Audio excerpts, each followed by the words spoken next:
오늘 주신 하나님 말씀 에스겔서 36장 33절 말씀부터 38절까지 말씀입니다. 에스겔서 36장 33절부터 38절, 구약성경 1209쪽 봉독하겠습니다. 저와 여러분이 한 절씩 교독하겠습니다. 주 여호와께서 이같이 말씀하셨느니라. 내가 너희를 모든 죄악에서 정결하게 하는 날에 성읍들에 사람이 거주하게 하며 황폐한 것이 건축되게 할 것인즉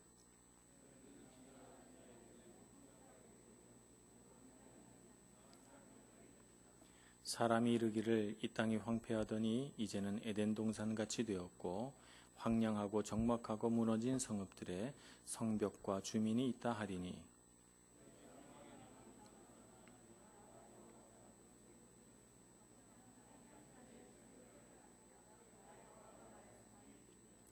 주 여호와께서 이같이 말씀하셨느니라. 그래도 이스라엘 족속이 이같이 자기들에게 이루어 주기를 내게 구하여야 할지라. 내가 그들의 수요를 양떼같이 많아지게 하되 제사 드릴 양떼 곧 예루살렘이 정한 절기의 양무리 같이 황폐한 성읍을 사람의 떼로 지으리라. 그리한즉 그들이 나를 여호와인 줄 알리라 하셨느니라. 아멘.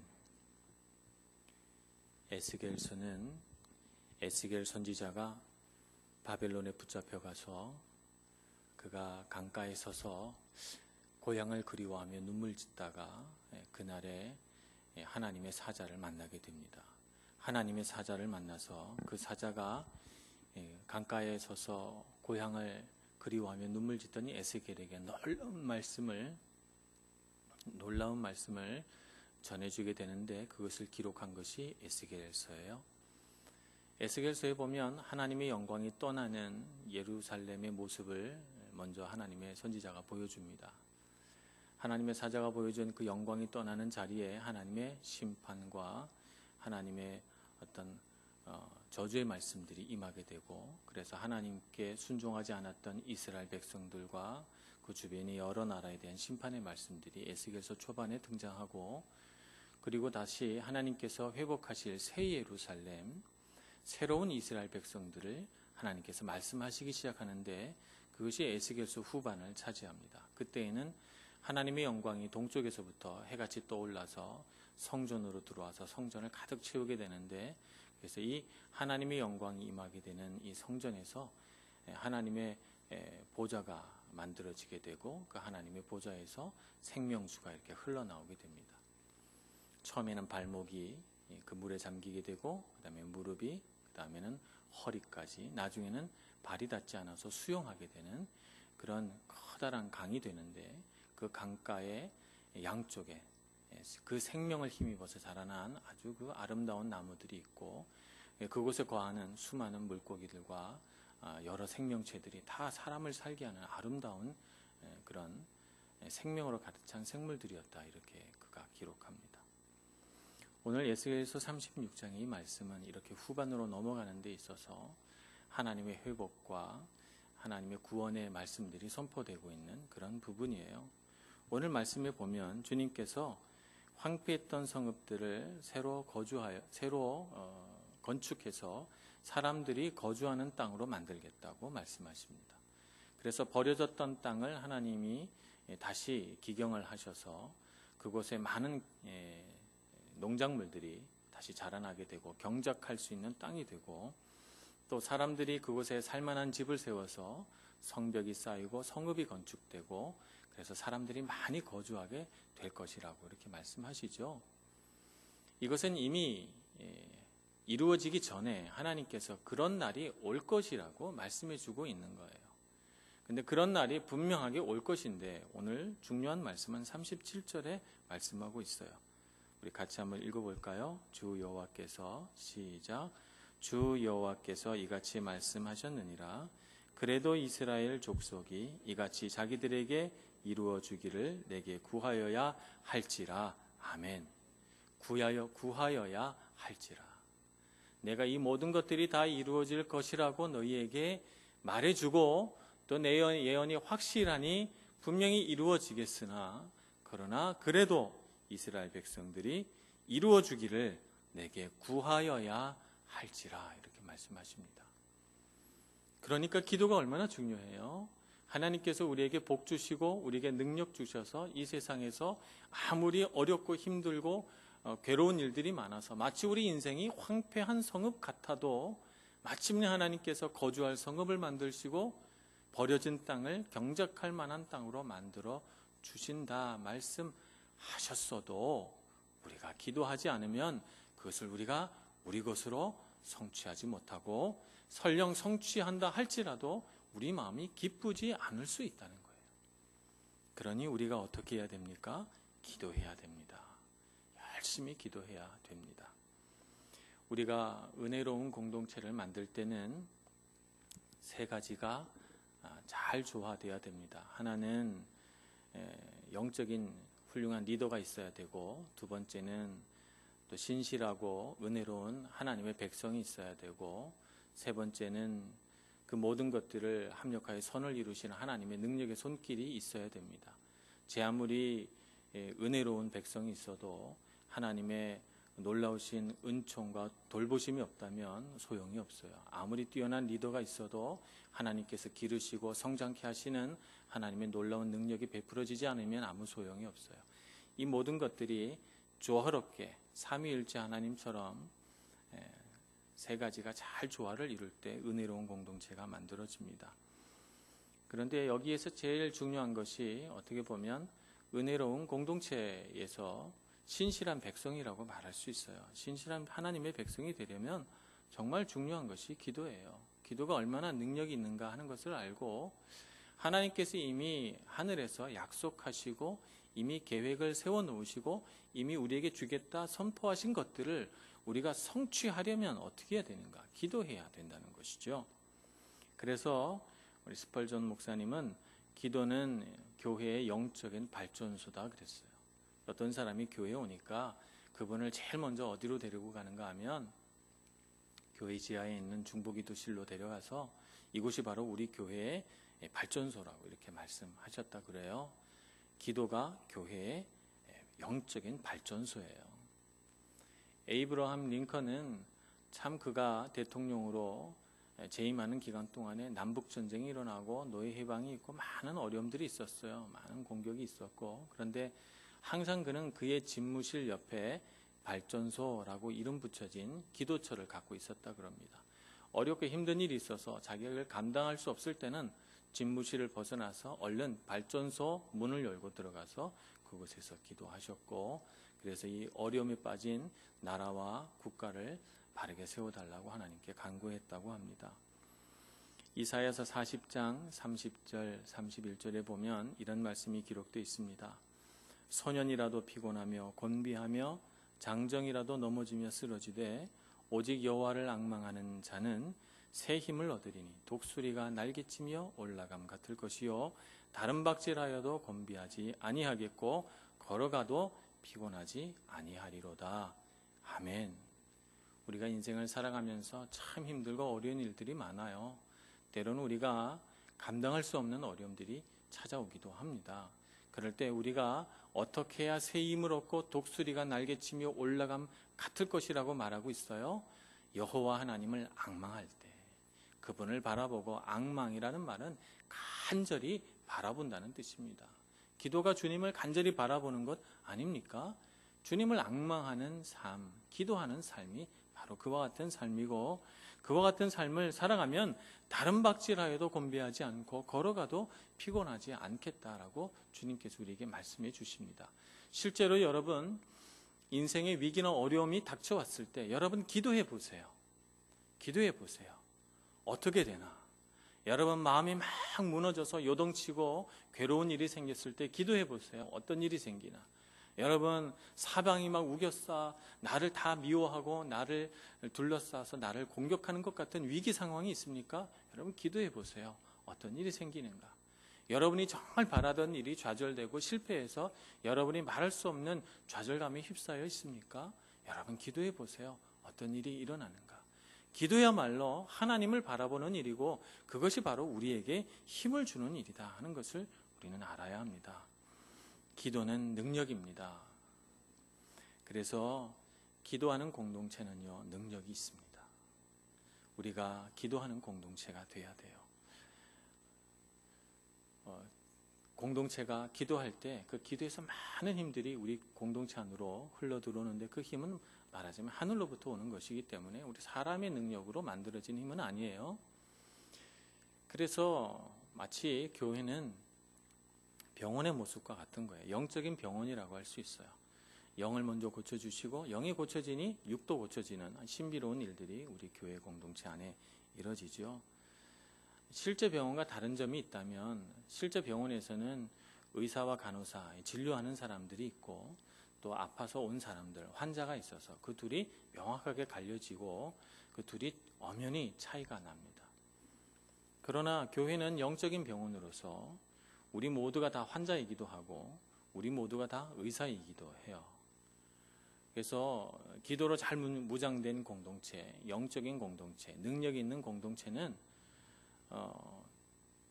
의사의 역할을 할 수 있는 교인들이 많은 거죠.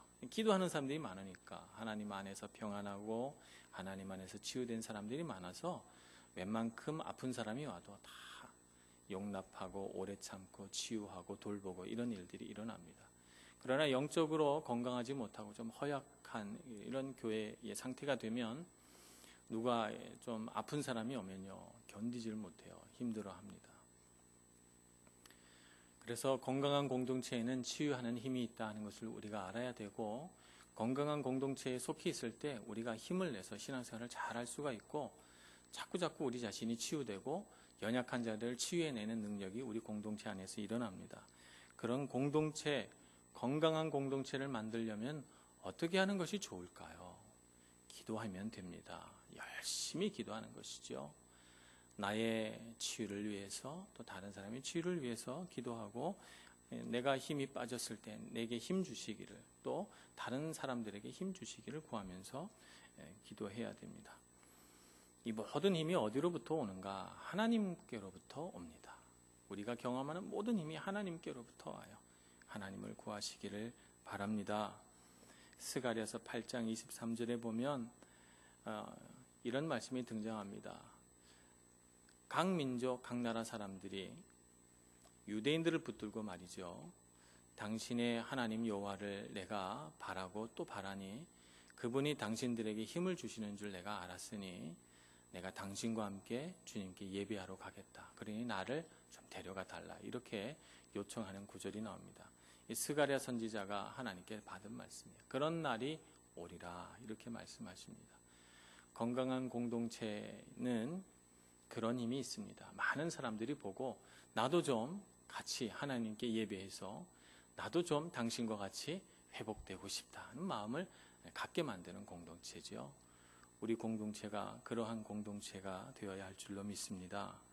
우리는 열심히 기도하고 능력 있는 공동체, 건강한 공동체가 돼서 많은 하나님의 백성, 주님께서 불러 모아주시는 많은 사람들을 살리고 치유하는 역할을 해야 합니다. 두 번째, 그렇게 하려면 가장 중요한 것이 성령의 내주하심과 그분의 역사예요. 그것을 경험해야 되는 것이죠. 우리 로마서 8장 26절 말씀을 같이 한번 보겠습니다. 우리가 잘 알고 있는 말씀입니다. 로마서 8장 26절의 말씀, 저와 여러분이 한 목소리로 봉독하겠습니다. 시작. 이와 같이 성령도 우리 연약함을 도우시나니 우리는 마땅히 기도할 바를 알지 못하나 오직 성령이 말할 수 없는 탄식으로 우리를 위하여 친히 간구하시느니라. 아멘. 여러분 이 말씀을 꼭 마음에 담아두시고 기도할 때마다 외우시는 여러분들이 되시길 바랍니다. 성령도 우리의 연약함을 도우시나니 우리가 마땅히 빌 바를 알지 못하고 하나님 앞에 서도 뭐라고 기도해야 할지 기도 제목을 모른다거나 혹은 기도하고 싶은 마음은 가득해도 차마 입이 떨어지지 않아서 기도하지 못할 때 그래서 우리의 마음이 우매해지고 우리의 마음이 둔해졌을 그 시간에 우리 성령님께서 말할 수 없는 탄식으로 우리를 위하여 친히 간구하신다고 했습니다. 얼마나 놀라운 약속이고 얼마나 귀한 하나님의 말씀이에요. 이 말씀 우리가 꼭 붙들고 기도해야 되겠습니다. 어떤 분은 이 로마서 8장 26절의 말씀이 영적인 축복의 정수다 이렇게 말씀하십니다. 영적인 축복의 정수다. 이 말씀을 붙들고 있는 자는 결코 실패하지 않으리라 이렇게 말씀하고 있는 것입니다. 우리 중보기도의 위대한 우리 선생님은 성령 하나님이세요. 그분이 벌써 우리를 위해 중보기도를 시작하셨어요. 그래서 우리가 그 성령 하나님의 도우심을 힘입어서 우리가 이와 같이 하나님의 백성이 되고 하나님께 부름받아 하나님의 위대한 사역에 동참하는 주님의 동력자들이 다 된 것이죠. 이제 우리가 중보기도자가 될 차례예요. 어떻게 기도해야 되는가?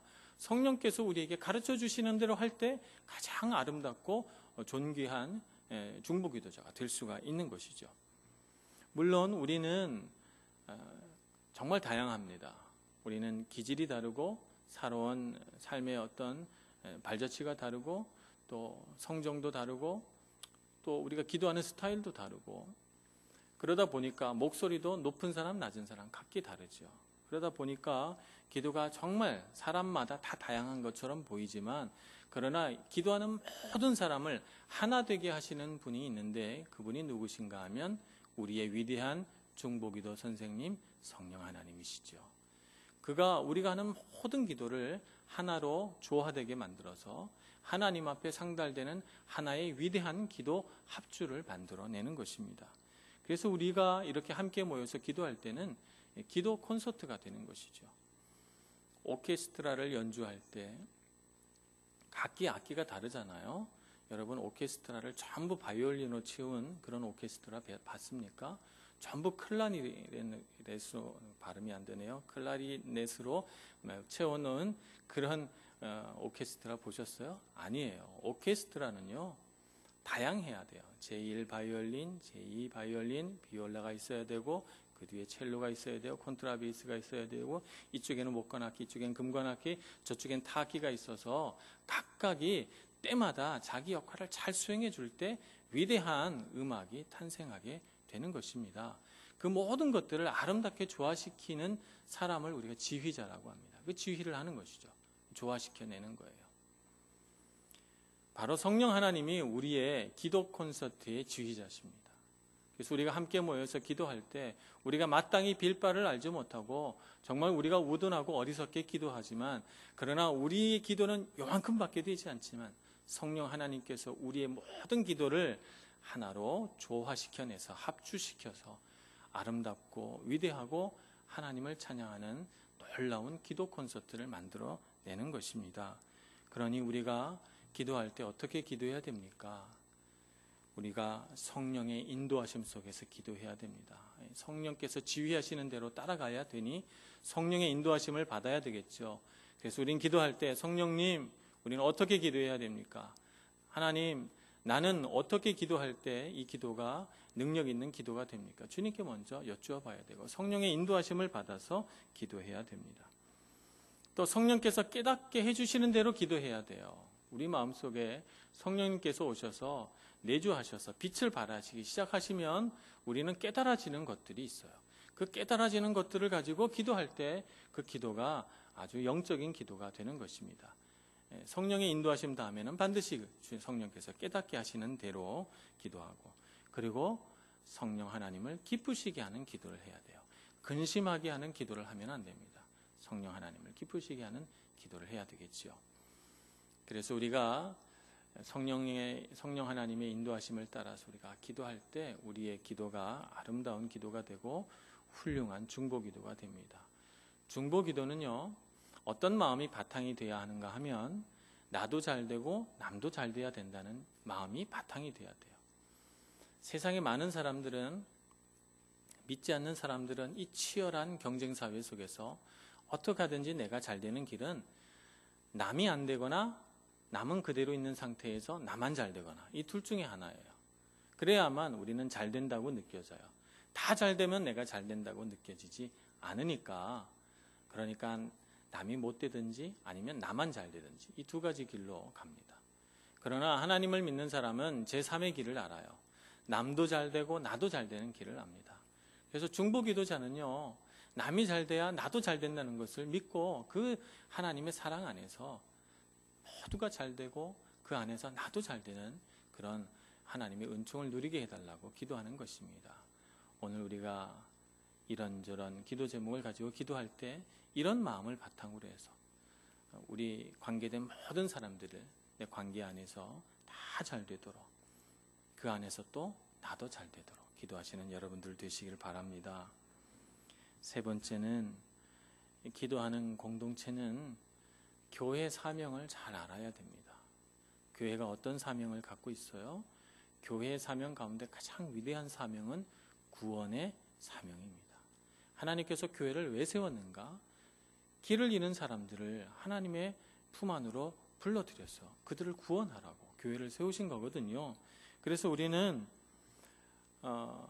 꼭 빼놓지 말고 기도해야 될 것이, 우리 교회가 구원의 방주 역할을 잘 할 수 있게 해달라는 거예요. 세상 속에서 길을 잃고 정말 능력을 잃어버리고 살아가는 사람들이 얼마나 많아요. 그러다 보니까 정말 기진하여 정말 쓰러지게 된 사람들이 세상에 얼마나 많은지 모릅니다. 그런 사람들을 구원할 책임이 우리 교회에 있어요. 우리가 왜 기도하는가? 우리 교회가 그런 구원의 사명을 잘 감당할 수 있게 해달라고 우리 교회를 위해 기도해야 되고, 바로 그런 사명을 교회 구성원인 우리 자신 한 사람 한 사람이 짊어지고 있기 때문에 기도하는 것이죠. 그래서 기도할 때는 꼭 우리 교회가 구원의 방주 역할 잘 감당하고, 그래서 많은 사람들이 우리 교회로 와서 구원받게 해달라고 기도해야 됩니다. 기도하려면 사실을 어떻게 누가 와서 교회에 등록하고 막 교회 숫자가 늘어나고 이런 것들 보여지지 않아도 구원의 역할은 참으로 다양합니다. 그런 것 아니라도 우리가 하나님의 구원의 방주 역할을 하는 방법이 많은데, 그런 다양한 방법들을 선교라고 우리가 부르죠. 가장 먼저는 지역사회 선교가 있어요. 교회가 참 좋은 곳이구나, 교회가 꼭 복음이라고 하는 것을 조건으로 걸지 않아도 얼마든지 좋은 일 할 수 있습니다. 지역사회 안에서 기쁨을 주고 즐거움을 주고 선한 일들을 하고 섬기고 돌보고 하는 일을 하는 것이죠. 그런 역할을 할 수 있도록 우리는 지역사회 안에서 우리가 돌볼 일들이 뭔가, 우리가 기쁨을 줄 수 있는 일이 무엇인가, 이런 것들을 자꾸 생각하고 섬기는 마음을 가져야 됩니다. 또 다른 한편으로는 가까운 지역 말고 먼 곳에도 하나님 말씀을 전해야 돼요. 그것을 우리가 해외 선교라고 부릅니다. 해외 선교는 가까운 곳에서부터 먼 곳까지 다양하게 있습니다. 유럽에 있다 보니까 한국이 제일 멀어요. 그죠? 여기 있다 보니까 우리 한국이 속한 한국, 일본 이런 데를 극동이라고 그러거든요. 영어로는 Far East라고 그래요. Far East가 뭐냐면 제일 먼 동쪽에 있는 나라라는 뜻이에요. 여기 유럽에서 보니까 진짜 제일 먼 곳에 있는 동쪽이에요. 우리나라가. 참 그렇다 이런 생각이 들고, 이 용어를 쓰는 데에는 또 유럽 중심의 사고가 있다 이렇게 비판을 하면 저도 할 말이 없습니다만, 어쨌든 그렇게 부르고 있어요. 유럽에 사니까 우리에게 제일 가까운 선교지는 동극권과 중동과 북아프리카예요.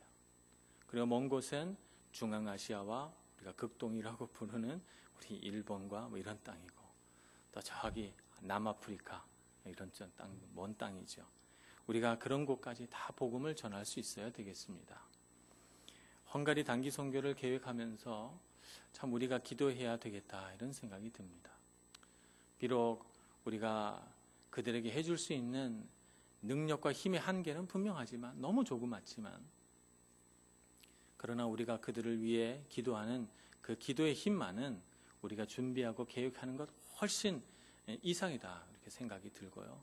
그래서 우리가 그 땅을 밟으면서 그곳을 섬기면서 하나님의 말씀이 곳곳에 전해지고 동극권과 중동과 북아프리카와 그 너머까지 전파되도록 기도해야 될 줄로 믿습니다.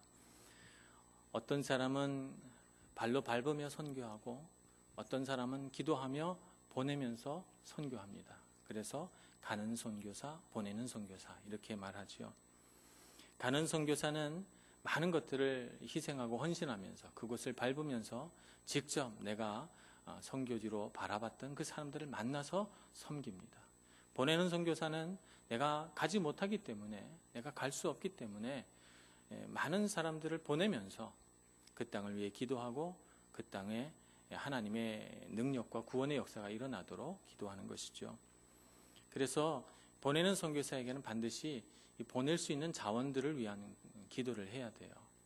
영적인 자원들, 우리 기도의 일꾼들이 모아져서 열심히 기도할 수 있게 해달라고 영적인 자원들을 위해 기도해야 됩니다.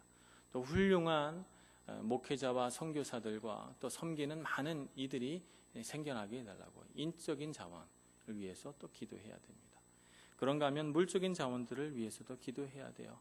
많은 교회가 네트워크돼서 서로 필요한 곳에 하나님의 복음의 말씀을 전할 수 있게 해달라고, 물질적인 토대가 만들어져서 꼭 필요한 곳에 꼭 필요한 하나님의 물질들이 공급되게 해달라고 기도해야 되고, 또 그런 일들을 위해서 우리가 다 성령 충만하게 해달라고 기도해야 됩니다. 그래서 가는 선교사나 보내는 선교사나 다 같이 힘을 다해 기도해야 되고, 이 선교와 구원의 역사를 위한 기도의 힘이야말로 하나님이 정말 이 땅을 위해 베푸시기 원하는 그런 힘이다라고 하는 것을 우리가 알아야 합니다. 그래서 우리가 기도하는 시간에 공동체가 기도할 때 꼭 빼놓지 말고 기도해야 되는 것이 구원의 역사가 일어나게 해달라는 기도예요. 우리 교회가 속한 곳에서, 우리 한인사회에서, 또 이태리 땅에서, 또 우리 유럽을 감싸고 있는 여러 복음이 전파되지 않는 지역에 하나님 말씀이 전해지게 해달라고 이렇게 기도해야 됩니다. 또 멀리는 우리 한국까지 기도해야 되지요. 우리가 이렇게 하나님 앞에 구원의 역사가 일어나게 해달라고 기도할 때에 사실은 여러분, 가장 먼저 구원되는 사람이 누군가 하면 기도하는 기도자 자신이에요. 구원의 역사가 일어나게 해달라고 기도 간절히 할 때 가장 먼저 구원의 역사는 나부터 일어나게 돼 있습니다. 그러니 여러분, 내가 구원받아야 할 기도 제목이 너무 많아서 이 나부터 기도해야 되는데 내가 뭐 알지도 못하는 북아프리카와 뭐 지역사회야 이런 기도하겠나 이렇게 생각하지 마시고, 나보다 더 고통 많고 나보다 더 괴롭고 나보다 더 열악한 조건에서 살아가는 사람들을 생각하며 기도할 때 하나님이 가장 먼저 불쌍히 여기시고 긍휼히 여기시는 사람은 바로 내 자신이다, 기도자 자신이다라고 하는 것을 여러분 깨달으시고 힘을 다하여 중보기도 하시고 하나님의 구원의 역사를 간절히 주님께 구하시는 여러분들 되시기를 소원합니다. 오늘 우리 같이 기도하면서 그런 기도의 아름다운 합주가 일어나기를 원하고, 성령께서 우리 모든 기도 시간을 지휘하셔서 아름다운 하나님이 기뻐하실 만한 기도 시간을 만들어 주실 줄로 믿습니다. 다 같이 기도하겠습니다.